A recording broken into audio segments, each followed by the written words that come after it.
Chicago, a beautiful city of million-dollar dreams that are sadly often lost in the bustle of daily survival. But the people of this championship city are built with an instinct to make it by any means. Well known for its variety of foods including gyros and deep dish pizza, the city of large architectural design and tourist landmarks breeds a people that hold a skill on levels unseen in other cities. The ability to hustle for what you need. It is seen across the city of Chicagoland, north to south, east to west, from street musicians to bucket drummers who entertain for donations, towel men to sock men. You do whatever you have to survive. With one particular recording artist, his hustle game was crazy. First thing that popped in my mind, the man was selling everything. He ain't give a fuck. He could sell whatever he want to sell, and it's gonna sell. He know how to sell anything. This is the story of a musician who remained dedicated to his son, his wife, his friends, and his hustle. This is Beyond the Hustle, a tribute to Hustleman D.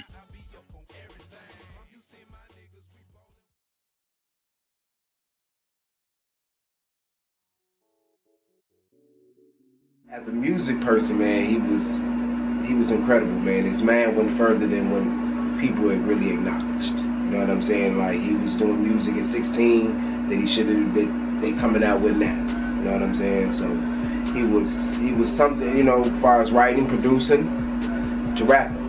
His hunger for the music was just so ridiculous, man. He just came in and just made a whole bunch of beats. It was like, here, these for you. And after that, man, I just seen the brother heart and his hunger, and we just took it from there. Man, the nigga he was like this. My mans was like this. When we in the studio, he want me to go crazy.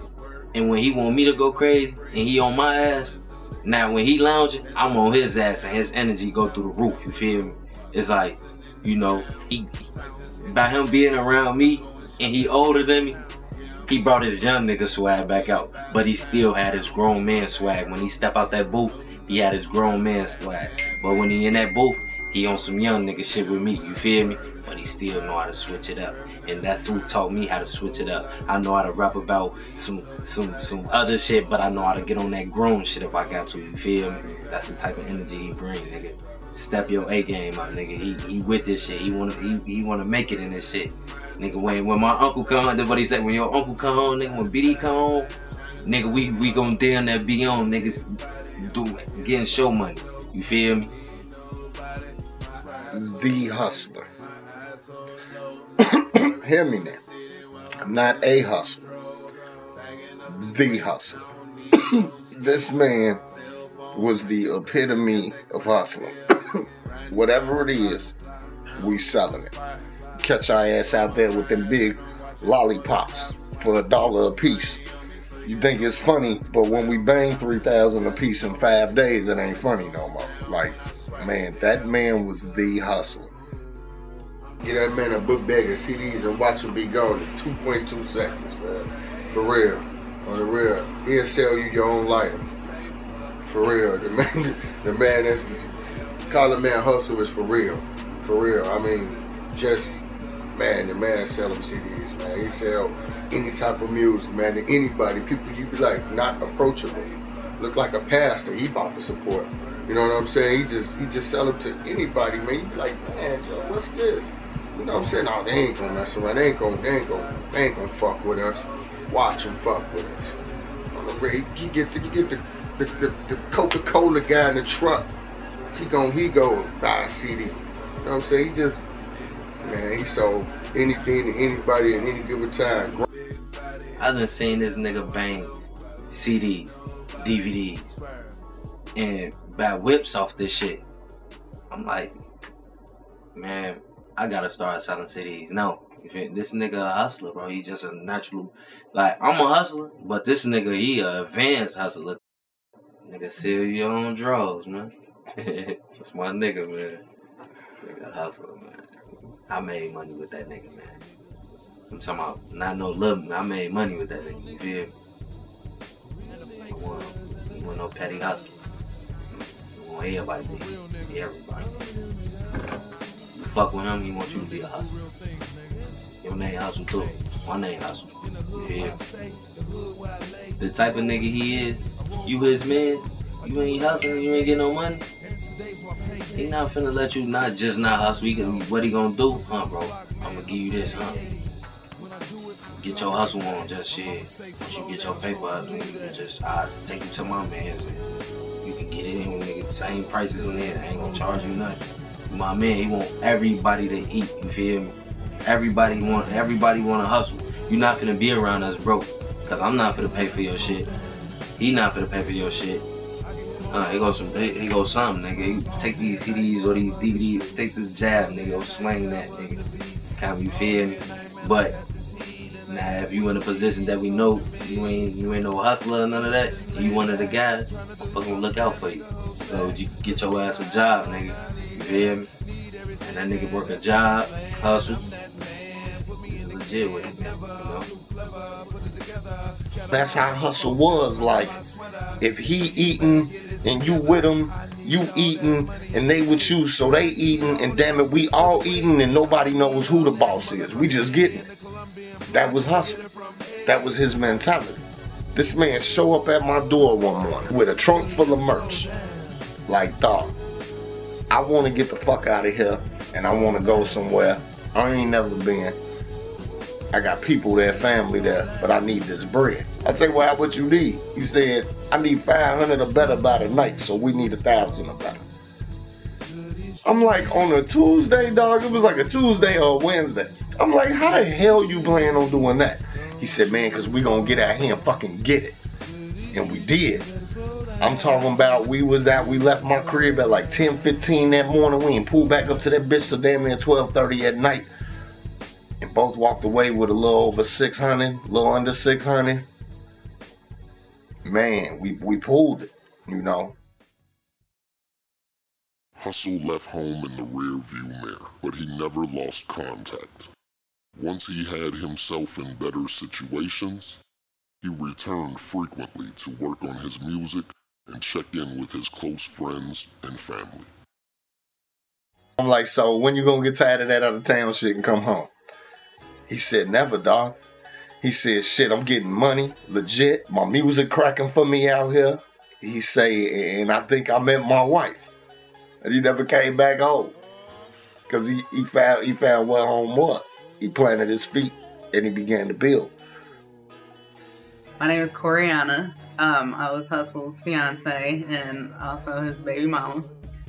He was truthful. He was honest. He had a high amount of integrity. He was compassionate. He didn't fall for any bullshit, so he definitely, you know, he was my rock. The backbone, I mean, the provider. Like, he would do anything to provide anything he had to do, whether he wanted to do it or not. He did it. He definitely took his streetness to a whole nother level when it came to our relationship, because gangsters ain't supposed to, you know, cry, laugh, whatever, be lovey-dovey, mushy. So he had to work on that, but he definitely got better. That was just a hot mess. But we made it through that gangster love. He was a phenomenal father. I mean, very involved in whatever Drake was doing. He was absolutely amazed by him. He definitely had some corniness about him, but he was funny. He was definitely funny. He definitely could talk you out of anything. It was a little embarrassing, but really not really, because, you know, that's what he did. He was hustle, so he'll always hustle you. Even he will make you mad and smile at the same time because you couldn't resist the hustle he offered you. You know you doing wrong and kind of dealing with the devil, but you gonna smile anyway because it's hustle. He starts trying to finesse you to get what he wants. He gonna try to hustle what he need about you. And, you know, I used to always have to tell him, man, anybody who ever been around me and him done heard me tell this man 100 times, bro, stop trying to hustle. Stop it. Stop it. It's not gonna work. At the end of the day, you get it anyway, though. He was a hustler. Although it seems a flurry of newcomers from Chicago has appeared in the mainstream almost out of nowhere with overnight success, Chicago has always had a strong independent scene full of talented artists and producers. For decades, they have laid the groundwork to give Chicagoland a platform of art to be recognized by. And all in that mix was Hustleman D. He didn't have to write out his rhymes, I know that. He would stand there at the mic and play the beat and just go at it. Like, I've never seen anybody in my life freestyle all their songs. Who freestyles all their songs? And it was very unique because he took as many takes as he needed to, but he still knew what he said. He repeated it over. He just, man, like, I was never one to, you know, be with a musical person or whatever, like, you know, I'm not just about to go find me a rapper or something like that, but it so happened to happen that way. But I enjoyed it because it was something different and it was always something new. But he knew what to put together and he was smart. And he told me, like, man, your writtens ain't shit. He said, because you rap better when you freestyle. He said, so all that intensity and all that, you can't put that on no paper, man. He said, we stopped that shit a long time ago. He said, man, right. I went to Cold Cheese crib, and I wrote an incredible verse in my head, bro, to match him. And from that moment on, I wrote in my head, bro. Even if it, nigga, we started that Wayne shit, bro. You know, I love Circle. We started that Wayne shit, bro. It wasn't just Biggie and Jay-Z. They was doing it beforehand, but we started that shit, bro. We started that. Like, literally can go spit 16 for you. We could spit 48, and out of that 48, you could chop and place that shit how you want to. And we had it, bro. Like, now I can admit. And come back and spit it again right now. Mm-hmm. And do the ad-libs and the overlays. And don't say nothing about it. And perform it the same night. The same night. We up there. That's one thing about him that I love. We would record a song, memorize it to go perform it, to fuck a whole nother showcase up.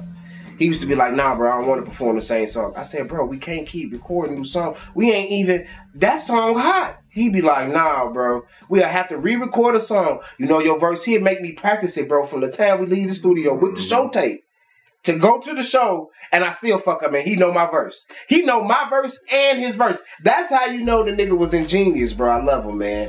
When we started linking up, actually creating music, it was more his writing process. The way he just would make the beat talk to him and rap around what he was finna do to it. You know, he come to me at a time where, you know, all the popular rappers are like, oh, I don't write, I freestyle. So now everybody's coming to the studio like, I want to freestyle. I'm like, well, you gotta take that shit elsewhere.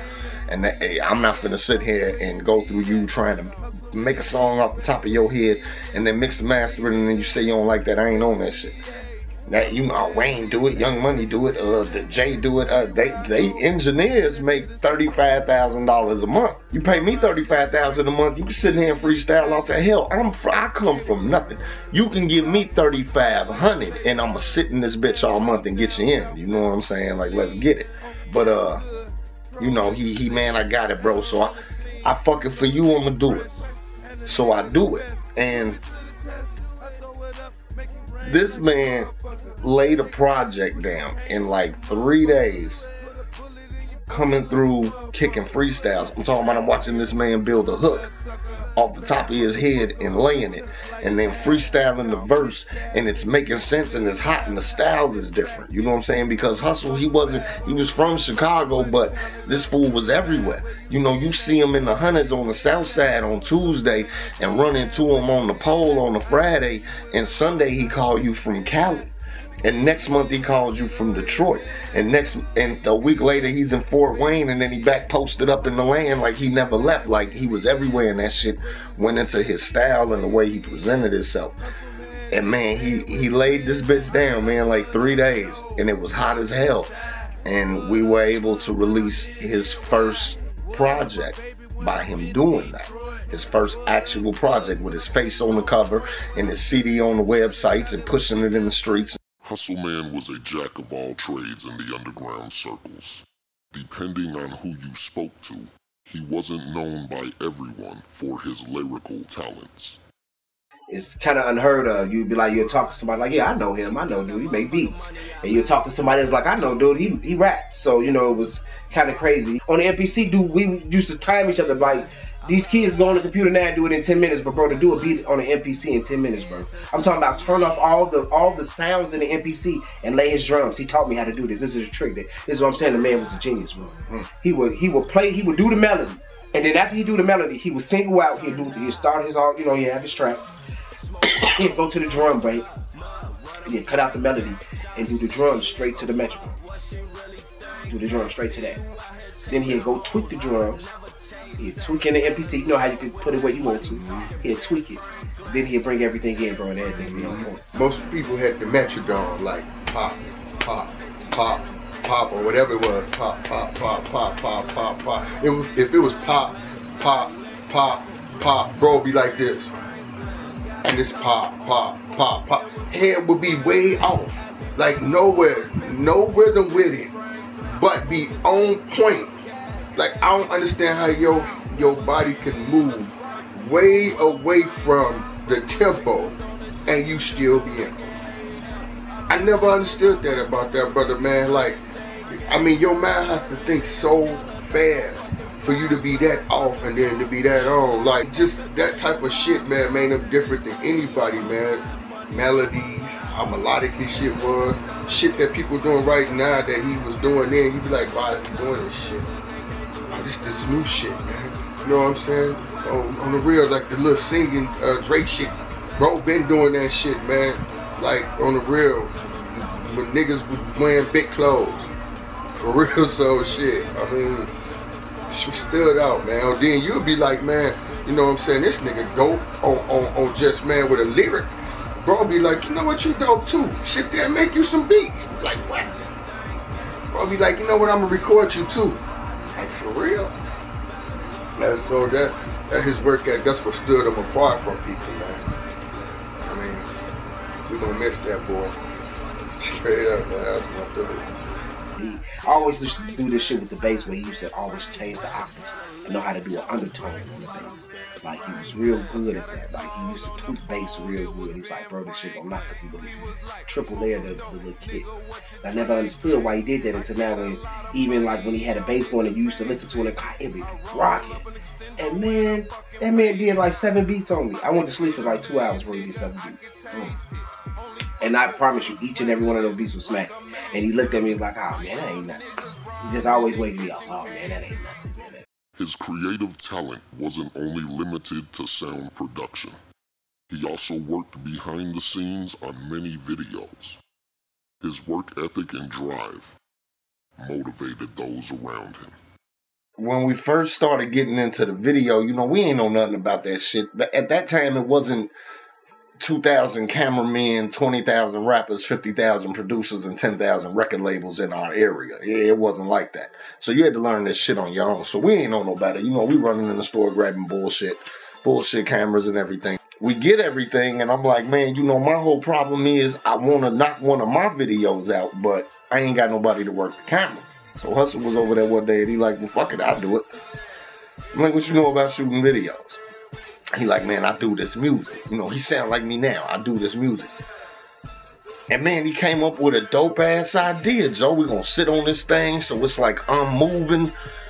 You know what I'm saying? And then the song was the Red Bandana freestyle, you dig? And then he like, man, we gonna slide through the hood and we gonna link with everybody you fuck with out here and have him take a shot with the Red Bandana. And it was my first video, and it was grimy as hell. It was low budget than a motherfucker. I still get so much feedback on it now. And it set the ball in motion. You know, and he was like, man, whenever you need to film, whenever you need to do anything, hit me, I got you. And whenever I reached for him, he came through. You know, and he wouldn't take any money. He's like, man, just keep me in the mix. We team. You know, and that's how Hustle was. Like, if he eating and you with him you eating and they with you, so they eating, and damn it, we all eating and nobody knows who the boss is. We just getting it. That was hustle. That was his mentality. And man, we were all eating. Real shit. Eating. One day we in that bitch, I'm going crazy, you feel? I'm going crazy in that bitch. Bro going to booth, he ain't even let me hear his verse and none of that. None of that shit. We rehearsed that shit and everything. He ain't let me hear shit. He go right in there. He go in that bitch, he lay that bitch down. He in a booth, he rapping this shit. I'm listening, I say, what the fuck? I say, bro, what's up with you, man? I say, man, you must got some pussy last night or something, you feel me? Oh, man, this nigga went so crazy, man. I say, bro, you killed me, bro. Nigga, then he ever since then, he had his energy shot up with this music shit, you feel me? Going crazy in the booth, you feel me? He got the love in this shit, you feel me? He really wanted to make it with this shit, you feel me? Yeah, dang. Bro was really starting to feel himself in his music shit, you feel me? And it be times I go on Datpiff.com and I listen to his mixtape, you know why? Because I felt the energy and I loved it because this is a side of him that I ain't never seen before until he laid this in. He had his own studio in his own crib, you feel me? I had my own studio.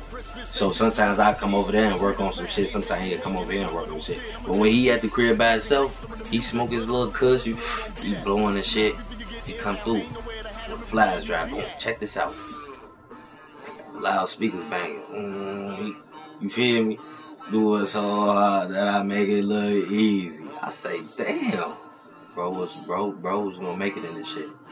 He was hungry. He was hungry. He copped him a foreign and everything. I seen that nigga cop a foreign and everything before. You feel me? Before I got locked up, he copped a foreign, you know, BMW and shit, you know. Nigga was going crazy, man. He was doing his thing, man. And I was proud of him, shit. He motivated me to hustle. He motivated me to do what I do now. Feel me? You know, I ball for him, you know. As Hustle grew as a man, he also grew in his music. And soon, he grew his family. Adding on to his legacy, he was blessed with the birth of his only son. It was a rough start, first of all, because we really didn't know each other like that. Once we had started talking and everything and found out, you know, I was pregnant, it was hard because I was so young and dealing with the emotions of finding out I'm pregnant and, you know, having this man that I really don't even know that. But once we figured it out, you know, everything just fell into place. You know, we had to learn each other through our relationship and our time together. It was difficult, you know, because I had never been in a relationship before being with him. Never lived with anybody before being with him. So he had to actually, you know, not raise me, but, you know, teach me the ways and whatever. Once I had Drake, I mean, I was comfortable, you know, doing what we were doing. We're in a good place.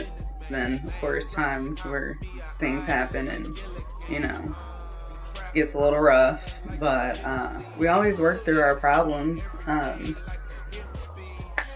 as any couple will go through. But I guess me having the thought of, you know, our family being together and my son having his father in his life and trying to make it work, he felt the same way too. So we didn't have to make it work, but we wanted to make it work, and not just for Drake, but for us too. Because I love that man more than anything. With a strong family foundation and a close circle of artists and producers behind him, Hustleman D began to flourish as an independent recording artist. His time to shine seemed to be closing in inevitably. He was going, you know, he was really going. He was knocking videos out, knocking projects out, and you know, it was happening so quick that you would think it's all the same project or the same 2-3 videos, but it wasn't. The man had a project here with this label and a project here with this group and this solo project, and he was dropping the shit left and right. And then tragedy struck. It was a heart attack from a coronary artery disease. The plaque just built up in his artery and eventually closed it off so no blood could flow to his heart. July 17th, 2015 started like any normal day for Hustleman D. Work, hustle, home, and prepare for his plans of going out for the night. I was working as a prep cook at Hacienda, and it was a Friday, and our prep days are usually longer, but today it was exceptionally long. I mean, I was there from 8 till a little after 5 that evening, and that usually is never the case. I get off of work, go home, take care of a few errands, come back home, and Hustle comes home talking about he has a headache. And this isn't uncommon because Hustle gets headaches. So he's like, oh, we don't have any medicine. Okay. Run to the gas station up the street, grab some medicine, come back home, and just in that 5-10 minutes, he's on the couch with his shirt off, sweating profusely. Says he's thrown up, you know, he thinks it's some blood in there. I go check, there's no blood. But I'm freaking out because he's so dramatic when he gets sick that I'm like, dude, you threw up everywhere. You know, there's throw up on the floor. And so I give him the medicine, something to drink it with, and I go clean up the bathroom, come back out, and he's passed out on the floor. And finally, he's like, no, just let me compose myself, you know. Then he finally goes to the bedroom, and after a few minutes, he finally decided to go to the hospital. So I had to help him into the car, and at this point he's still talking to me, so I'm not thinking it's really, really bad, but bad enough to where he needs to go to the hospital because Hustle doesn't go to the hospital. So we get there and he asked me to get a wheelchair, so we go in there, somebody's in front of us, and I go move the car and parked it and come back in, and they rushed him to the back. They said he had a seizure, and I'm like lost, like, seizure, what seizure, you know? That's never happened before. So I go back there and hearing him try to breathe, and they take us to this room because we can't go into the room where he's at. And not even 5 minutes later, they come and tell me that his heart stopped. So after 30 minutes of CPR, they couldn't revive him, and he died at the hospital. The weight hung heavy on many for the loss of a very unique, talented, and kind-hearted individual. My man had it. You know what I'm saying? I don't care what nobody say. I don't care. I stand on them. Hustle gang crazy, nigga. Hustleman D, nigga. Unknown D, nigga. I don't give a fuck what y'all talking about. Darius, whatever y'all want to call him. I'm crazy about him, bro. And I'll tell you right now to y'all motherfucking face, bro, that we lost something that I think that people took for granted, bro. We took for granted. We should have held him. We should have cuffed him a little more. You know what I'm saying? We should have just, you know, everybody should have did that. But, you know, as a man, he made his own decisions. You know, he had a baby, he had a wife. You know what I'm saying? He chose these things, you know what I'm saying? And no offense, you know what I'm saying? He went out there, you know, everybody's a mama boy. His mama stayed out there. So y'all got to understand where he was. He was a typical man. You know what I'm saying? He never shied away from still being a man's man. He'll fuck over you and make it up to you in a heartbeat. It just take him a little longer. You know what I'm saying? He was stubborn. You know what I'm saying? He was one of the guys, bro. He wasn't no, you know what I'm saying? That was my brother. But musically, y'all lost our prince, man, out here on this music, man. Y'all lost our prince. If y'all want to know some real shit, like, I'm not taking away from the people we did music with. I'm not saying y'all not better than him. I'm not saying that y'all can't be better than him. But his unique style and the way he came at everything, we lost our prince. Because if we all would have stayed cool and just really did what we were supposed to do as a unit, he would have been the one to shine. Man, that's a good nigga. He a good nigga. At the end of the day, He a good nigga. If you need him and he got it, he gonna give it to you. And he was with the movement no matter what. If you his nigga, he with your movement. You feel me? We some little ass shorties at the time. You feel me? We some little ass shorties. We 1140 OC City, Scrapville, Wildland, you know, pretty green crazy. Bro, and I love bro for this, you feel me? He always with it, you know. He shout us out no matter what, you feel me? Because he with the shit, you feel me? And that's my nigga, man. He tell me real shit. He tell me when he talk to me, he was like a big brother to me, you feel me? Like, cause you know, shit, he tell me how I came out OT fresh, you feel me? I came in out of fresh as hell. He telling me how to move. My uncle telling me how to move, but my uncle got locked up. So my uncle wasn't there for me because he got locked up. But Hustle was there for me, and Hustle said, yo, uncle my man, you feel me? That's like my brother. So you like my nephew, and I'm gonna look out for you like family too. And then since he said that, I swear to God, me and bro was together every day. I'm talking about his girl used to be tripping like, so you just gonna chill with Polo all the time, and then say, yeah, I'm coming to the crib thing. I'm dropping some CDs off. Yeah, that was my nigga, man. I swear to God. He used to be tripping, man. We lost something authentic, something just never heard of, something you couldn't duplicate. Just like, I mean, how he changed with the times and how he was an innovator on different things. So like, you know, we'll never get that. Even now, I got like a lot of his old music. I'll pop it over a fresh beat and it just sound like it just came out. So like, you know what I'm saying? It's just like some of the stuff he did, he was already there ahead of his time. So we gonna definitely miss that. You know how, you know, if we were stuck in the same way, he'll bring it up, be like, I'm doing this. And if you don't feel comfortable doing that, or you may feel like, you know, I'm not on that, he'll make you feel comfortable doing that. We definitely gonna miss that. You know what I mean? Just like how he brought us to the, you know what I'm saying, to like, man, I ain't know that. He like, but this pop. Like, you know what? I'm gonna do me still, but bro, I got you. I see that's popping too.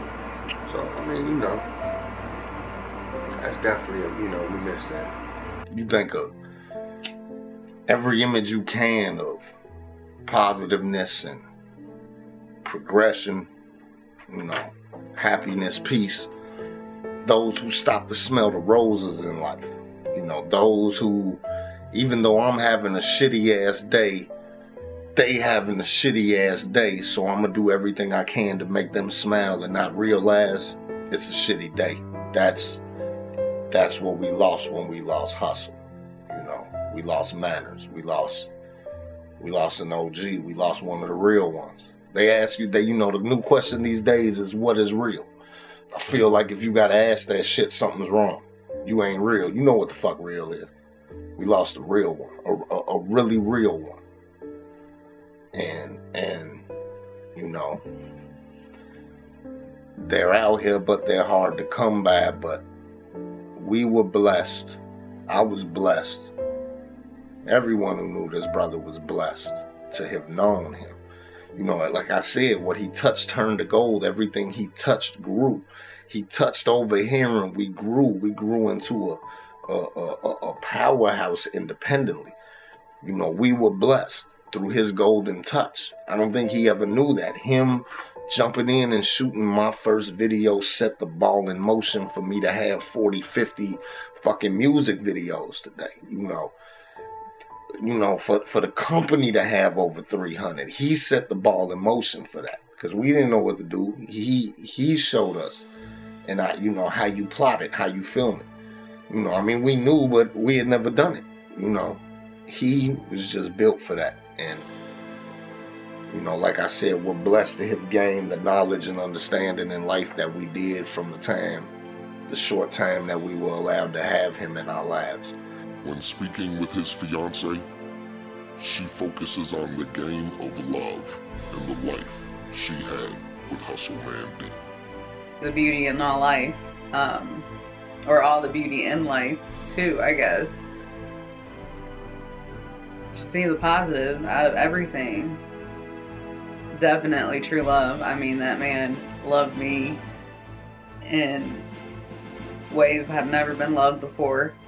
The friendship that we had, you know, he helped me grow as a mother, as a woman, as a companion. That smile. That smile I'll never get over. Oh my God. That smile. Just every time I think of him now, I'm glad I'm able to see that smile. His outlook on life, he just always had something positive to tell people, you know, his good advice that he gave people and, you know, gave me, and my stubbornness, you know, got in the way of really receiving it all. But now I know, you know, it never went away. It was always there. I just didn't take it at that time, but now I definitely have, and I'm just so grateful that I met him. I'm so blessed to have a child, as he is him. I mean, just all around, he is his dad, but his own self, of course. So that's just amazing that I get to have him. I just can't say how much I'm grateful to have had him in my life and for him to have shown me the way.